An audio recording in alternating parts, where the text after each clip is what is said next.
Hello guys, welcome to my channel. In this video, we'll be talking about how do you manipulate the data and why do you manipulate the data. So if you're in for this, let's get into this right now.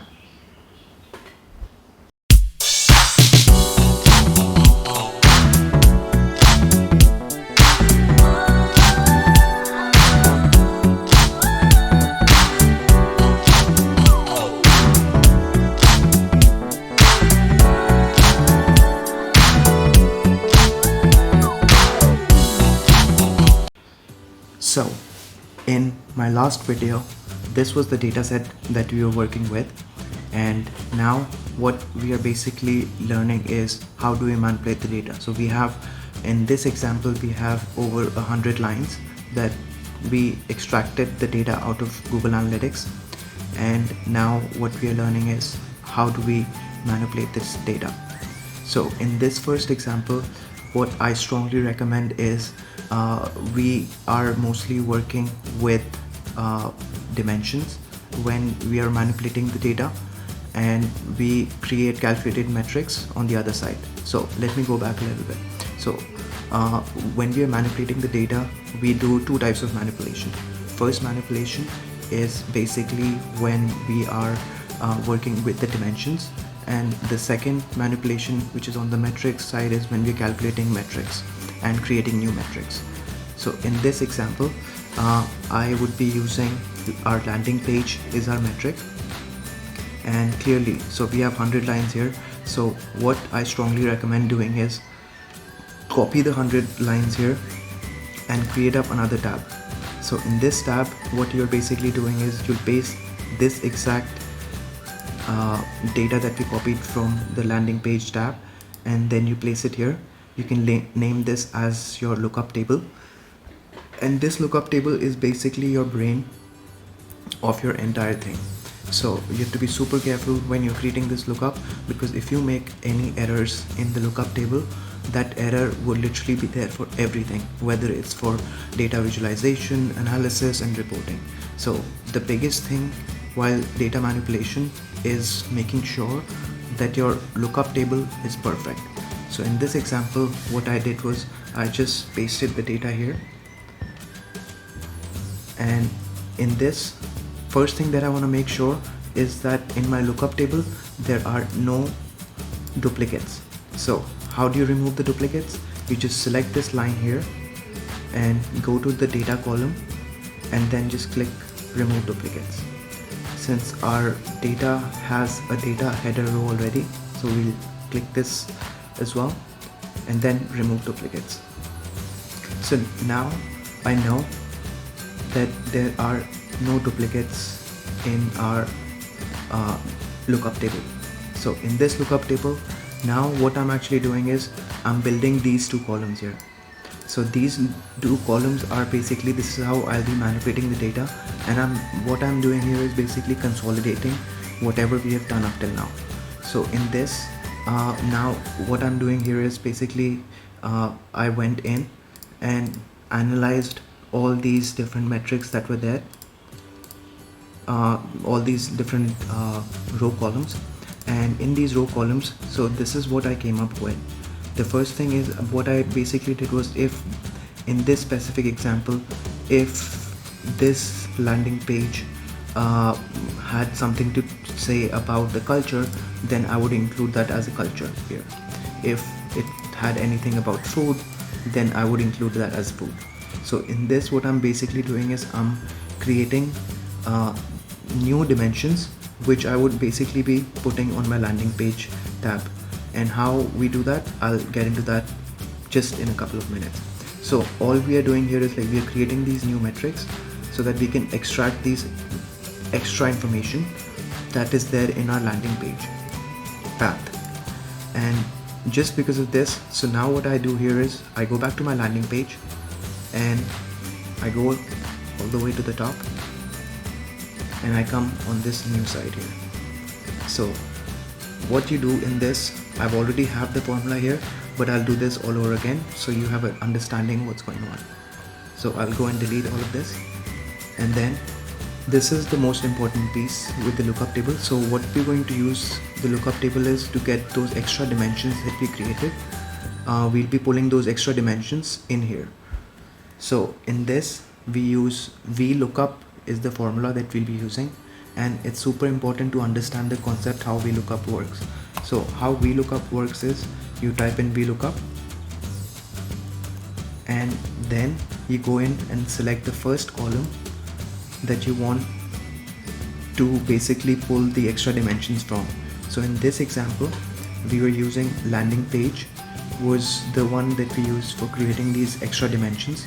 So we go back here, I select this column here and then I press comma and then I go to my lookup table and then I literally just highlight all these three columns here. So clearly on the top you can see where it says lookup F through H. Now in that F through H, this is the one, and then I press comma again and then I press 2. So the reason why I'm pressing 2 here is basically because now what I'm telling this formula is that from F through H, F would be my column 1 and I want to pull in this column here. So this would be F would be column 1, G would be column 2 and H would be column 3. So because I want to pull this second one here, so I put in 2, and then because I want this to be an exact match, I put false here, and then you just press enter. And now you can see we have this guy here. Now if you double click on this will go through all the way down. So all the columns are now categorized with a new dimension which was previously not there in our data set. And similarly, if I want to pull this guy here, I can delete this guy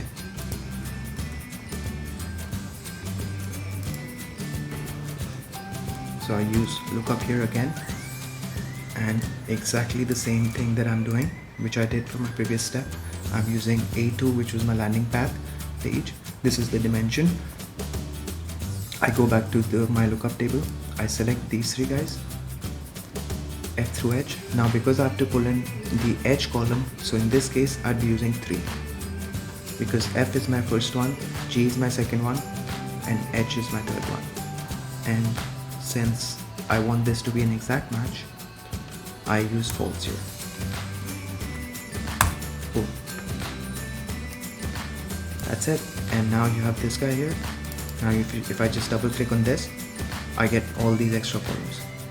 And this is what I did exactly for literally all the dimensions that I've created in all these different tabs. I did this exact same thing.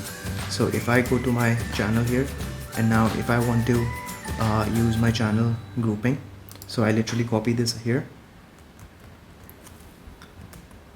and go back to my lookup table and and I paste this here. Now the first thing that I want to do is basically remove all the duplicates that are in here. So I go to my data tab and I click on remove duplicates. My column already has a data header row, so I click this guy and then remove duplicates. So now I know that we just have these 4 here. So now I can create another dimension. Let's say I will call this as channel, for example, and now I'll just write organic, and I'll say this would be the direct way,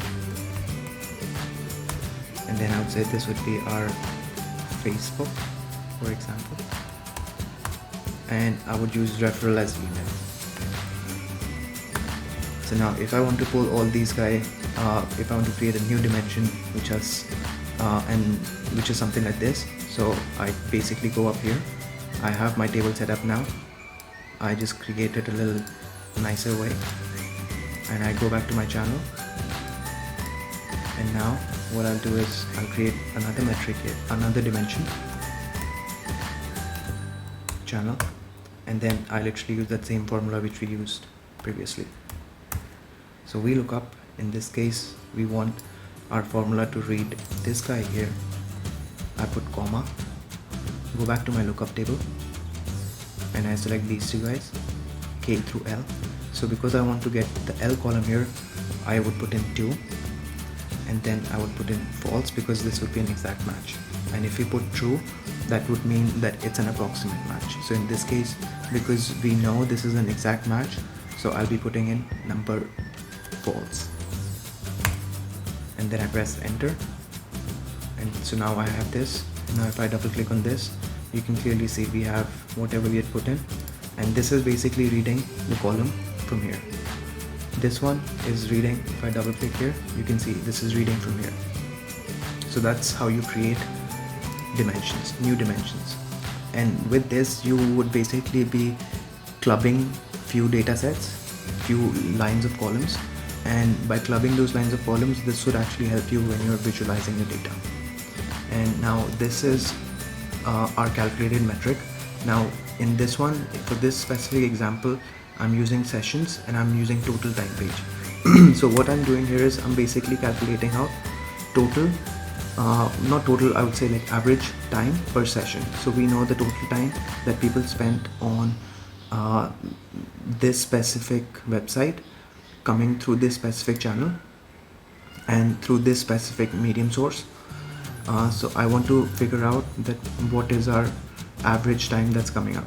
So in this, I'll use this exact same thing, so it makes sense. So I'll name this as average time spent, and I'm basically doing is I'm creating a formula here, which is I'll press equal to, and I'll select my total time on page, and then I'll press divide, and then I'll use sessions as my denominator. So now you can see that this number and this number matches up exactly, and if I double click here, we get everything is literally the same thing. So this is how you create calculated metrics. And if you want to get this data set so that you can work on it, I have the link. There's like a Google form in the description below, so you can just get onto it and fill that form up, and I will email you the data set so that you can work and you can do the same thing by yourself. I am also putting my LinkedIn profile description in the link below, and so just if you want to see that what I've done up till now and what I've been doing up till now, if you want to connect, we can connect. You can send me a request. You can mention that you watched this video on YouTube, and if you have any questions that you want to ask me through a private message, you can just shoot me up on LinkedIn, and I would be happy to answer all of that for you. So this is all in this third series. Now I'll be posting another video in 3 days time, and the description, the link to that video would be up there. So if you want to see the fourth video, which is the fourth skill, that is data visualization, I would be talking in that video. So I'll see you in the next video.